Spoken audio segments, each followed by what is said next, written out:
बिहार के मुख्यमंत्री नीतीश कुमार एक बार फिर से चर्चा में आ गए हैं। देखिए, मुख्यमंत्री नीतीश जो हैं वह अजीबोगरीब इन दिनों हरकत कर रहे हैं, जिसको लेकर काफी चर्चा है। इस तमाम मुद्दों पर बातचीत करने के लिए मेरे साथ पूर्व आईपीएस ऑफिसर अमिताभ दास सर मौजूद हैं। सर, कैसे देखते हैं नीतीश कुमार की हरकतों को? अजीबोगरीब हरकत कर रहे हैं, मंत्री विधायक, पास में खड़ा प्रशासनिक अधिकारी भी उनको रोकने लगता है, हाथ झटक देता है, हाथ पकड़ लेता है। अब क्या कहूँ मैं, जो मुख्यमंत्री हैं हमारे पलटू राम, उनकी दिमागी हालत निरंतर जो कहते हैं ना बिगड़ती जा रही है। और पिछले कुछ महीनों में तो मुझे लगता है बहुत तेजी से गिरावट आई है। और अब तो मतलब विक्षिप्त की तरह वो हरकतें करने लगे हैं, जो कहते हैं ना कि पानी सर से ऊपर जाने लगा है। अब कल का कार्यक्रम है, जो हमारे तड़ीपार गृह मंत्री अमित शाह पहुंचे हुए थे पटना, और सहकारिता विभाग का कोई कार्यक्रम था। उसमें एक लाभार्थी महिला आई मंच पर, और वो अमित शाह से ले रही थी कुछ चेक वगैरह कुछ ले रही थी, और बगल में पलटू राम खड़े थे। तो मुख्यमंत्री ने बिल्कुल उस महिला को कंधे से पकड़ के और उसको कैमरे की ओर कर दिया, जो कि किसी भी महिला के लिए मैं कहूँगा कि एक असहज स्थिति है ना। इस तरह से सार्वजनिक मंच पर या कहीं भी आप इस तरह से किसी महिला को हाथ लगाते हैं तो ये उसके लिए बहुत मतलब असहज करने वाली स्थिति है, शर्मिंदगी का विषय है। इसलिए आप देखते हैं ना, हवाई अड्डे पर या कहीं भी जो होता है, महिलाओं की सुरक्षा जांच महिला पुलिसकर्मी ही करती है, क्यों नहीं पुरुष कर्मी करता है ना। क्योंकि पुरुष कर्मी उतनी सुरक्षा जांच करेगा तो बहुत असहज हो जाएगा, उसके लिए शर्मिंदगी की बात हो जाएगी। तो ये बात तो एक स्कूल का बच्चा जानता है, और ये बात मुख्यमंत्री कर रहे हैं। और फिर वही तमाशा देखने को मिला कि पीछे डिप्टी सीएम खड़े थे सम्राट चौधरी, वो आके मतलब कुछ स्थिति संभाल रहे हैं। तो ये कब तक चलेगा? लगातार हो गया। अभी देखिए, मुश्किल से हफ्ता 10 दिन पहले की बात है, पटना में पाटलिपुत्र स्पोर्ट्स कॉम्प्लेक्स में राष्ट्रगान हो रहा था। राष्ट्रगान के समय भी एक स्कूली बच्चे को समझ रहती है कि आपको सम्मान में खड़े रहना है चुपचाप, और मुख्यमंत्री एकदम मतलब बंदरों की तरह उछल कूद मचाने लगे, अपने प्रधान सचिव दीपक कुमार के साथ खुसुर पुसुर करने लगे। उसको लेके कितना विवाद हुआ। कानून में तो है कि राष्ट्रगान का अपमान करने के लिए 3 साल के कैद का प्रावधान है। खैर, बिहार में अंधेर नगरी है, इसलिए यहाँ कोई कानून का पालन नहीं होता है, लेकिन कायदे से तो उसमें पलटू राम पर प्राथमिकी होनी चाहिए थी। उसके पहले देखिए, इसी साल 30 जनवरी की बात है, 30 जनवरी को शहीद दिवस था, गांधी जी की पुण्यतिथि थी। गांधी घाट पर राजकीय कार्यक्रम था। उसमें जब शहीदों के लिए आपको मौन रखना था 2 मिनट के लिए, तो नीतीश कुमार ताली पीटने लगे। विधानसभा अध्यक्ष उनका हाथ से इशारा कर रहे हैं। अभी विधान परिषद के सदस्यों का जब ग्रुप फोटोग्राफी हो रही थी, तो पलटू राम अभिवादन करने लगे फोटोग्राफर का, है ना, हाथ जोड़ने लगे। उनके बगल में विजेंद्र यादव ऊर्जा मंत्री, उनका हाथ मतलब रोक रहे हैं कि अब अभी अभिवादन करने का समय नहीं है। तो कभी बोलते हैं पलटू राम कि हम लोग लोकसभा में 4000 सीटें जीत लेंगे। बताइए 4000 सीटें कहाँ से आ गई लोकसभा में? कभी किसी का पैर पकड़ लेते हैं, कभी ठेकेदार को कहते हैं हम आपके पैर पकड़ लेंगे। बोधगया में एक कार्यक्रम था, एक महिला उद्घोषक थी, उसने घोषणा की कि हम मुख्यमंत्री का अभिनंदन करते हैं, तो पलटू राम उससे चिपक गए, बोले कि हम भी आपका अभिनंदन करते हैं। बताइए, ये मुख्यमंत्री का ये है। और मतलब अब कितनी बातें मैं गिनाऊं। एक बार महावीर चौधरी को श्रद्धांजलि सभा थी, वहां महावीर चौधरी पर पुष्पांजलि देना था, तो पलटू राम ने वो फूल जाके अशोक चौधरी के माथा पर चढ़ा दिए। वो जीते जी आदमी को श्रद्धांजलि देके चले आए, है ना। कभी बेगूसराय में जीविका दीदियों के बीच जाके बोलते हैं कि 2005 के पहले लड़कियां कपड़ा पहनती थी जी। तो ये तो मतलब बिल्कुल मानसिक रूप से विक्षिप्त हो गए हैं मुख्यमंत्री।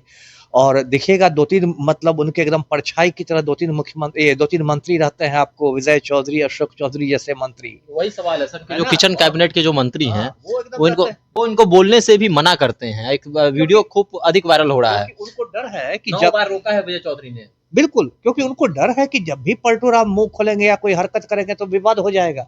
तो ये भाई कौन सारा मुख्यमंत्री है कि चला जाए सर चला जाए, कोई उधर से कंधा पकड़ के खींच रहा है, कोई ये तो पूरे हिंदुस्तान में देखिए पलटू राम ने अपनी फजीहत तो करा ही दी है, साथ ही साथ पूरे बिहार की फजीहत करा दी है। पूरा बिहार हंस रहा है कि पूरा हिंदुस्तान हंस रहा है कि बिहार में कौन सा मुख्यमंत्री आ गया है, कौन सा ये मतलब नमूना है ना। इस तरह से आप बताइए किसी मुख्यमंत्री का आचरण होता है? वही बात है सर, आरजेडी के नेता ये आरोप लगा रहे हैं कि भाजपा चाहती है कि नीतीश कुमार जो है वो हंसी के पात्र बने। आप भी ऐसे मानते हैं?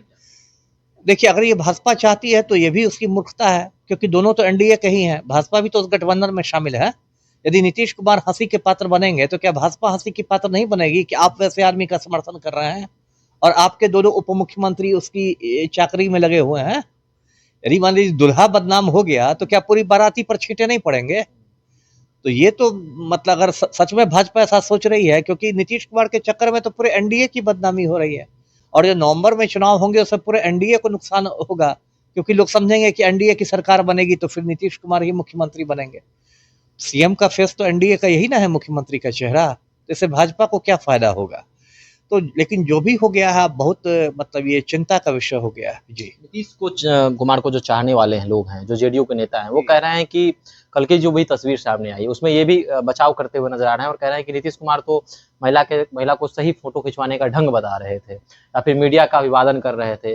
उनके प्रति जो लगाव है उनको अभिवादन करते हैं, लेकिन ये ट्रेंडिंग विषय बन जाता है, चर्चा का विषय बन जाता है। देखिए ये लोग तो जो जदयू के कार्यकर्ता लोग हैं, ये लोग तो अपना चमचा धर्म का निर्वहन कर रहे हैं। मैं तो यही कहूंगा कि चमचा धर्म का निर्वहन है कि जो आपका बॉस है वो कितनी भी उल्टी सीधी हरकत करे तो उसकी आप जय जयकार करते रहे। हमेशा ऐसे ही निकल जाता है। राष्ट्रगान के समय नीतीश कुमार को उछल कूद करने की क्या जरूरत थी? उसको क्या कहिएगा आप? शहीदों के लिए जब मौन रखना था तो आपको ताली पीटने की क्या जरूरत थी? और महिला को मतलब इस तरह से हाथ लगाना तो बिल्कुल मतलब हमारे समाज में ये मनाता है, आप इसको सामाजिक तौर पर इसको आप आपत्तिजनक मनाता है ना? अब वो महिला जिसको हाथ लगा रहे थे पलटू, वो यदि पीछे मुड़ के इनको धक्का दे देती या हटा देती तो इनकी क्या मतलब इज्जत रहती? तो ये सब किसी को जबरदस्ती की ये लीपापोती की कोशिश है, जबरदस्ती की रफ्फूगिरी की कोशिश है। जो चीज़ बिल्कुल प्रत्यक्ष है उसके लिए प्रमाण की आवश्यकता नहीं है। अब जबरदस्ती आप बोलिएगा कि नहीं नहीं सब सही है, सब कुछ है, तो ये तो गलत है। सर, सबसे बड़ा सवाल, विधानसभा का चुनाव आने वाला है। जी। पिछली बार भी नीतीश कुमार ने 200 से अधिक यात्राएं की थी, रैलियां की थी। इस बार भी नीतीश कुमार की रैली होगी। क्या लग रहा है सर, रैली के दौरान क्या नीतीश कुमार फिर से ऐसी हरकतें करते हुए नजर आएंगे? और क्या ऐसा अगर होता है तो फिर कितना इफेक्ट पड़ेगा, प्रभाव पड़ेगा पार्टी को? असर तो वो करेंगे ही करेंगे। यदि उनकी मानसिक स्थिति इतनी बिगड़ गई है, प्रशांत किशोर ने बाकायदा मांग की है कि नीतीश कुमार की मानसिक स्थिति की जांच की जाए और रिपोर्ट को सार्वजनिक किया जाए। मैं खुद ये मांग महीनों से कर रहा हूं, तो होगा ही। अब कितना समय विजय चौधरी और अशोक चौधरी खड़े रहेंगे उनका मतलब मुंह दबाने के लिए, है ना? वो तो कुछ ऐसी ऐसी हरकत करेंगे और हरकत से देखिए पूरे एनडीए को नुकसान होगा। अभी देखिए थोड़े दिन पहले पिछले साल उड़ीसा में विधानसभा चुनाव हुए थे और नवीन पटनायक सीएम थे। एक सभा में नवीन पटनायक के हाथ थोड़े कांपने लगे। अब ये उड़ीसा में बहुत बड़ा चुनावी मुद्दा बन गया कि नवीन बाबू अब बहुत ज़्यादा बूढ़े हो गए हैं, वो नहीं चला सकते। जबकि हाथ कांपना किसी बुजुर्ग आदमी के लिए कोई बहुत बड़ा मुद्दा नहीं है। उससे ज़्यादा बड़ा मुद्दा है कि आपका दिमाग खराब हो गया, जो पलटू राम के साथ हो रहा है। तो ये तो बहुत बड़ा मुद्दा बन जाएगा और उसके बाद तो ये अपना भी मजाक बनवा लेंगे, पूरे एनडीए का मजाक बनवा लेंगे और पूरे एनडीए का बेड़ा गर्क हो जाएगा। जी। चलिए, तो नीतीश कुमार इस प्रकार अजीबोगरीब हरकत कर रहे हैं। बिहार में इसको लेकर फिर से चर्चा है। हर दिन किसी न किसी कार्यक्रम में नीतीश कुमार जो है वह चर्चा का विषय बन जाते हैं। अब ये क्यों हो रहा है और क्या भाजपा जो है इसमें मजे ले रही है, ये भी कई तरह के सवाल आरजेडी और आरोप भी जो है आरजेडी लगा रही है। आपको क्या लगता है तमाम विषयों पर? अभी हमारे साथ कमेंट सेक्शन में अपनी राय रख सकते हैं। धन्यवाद।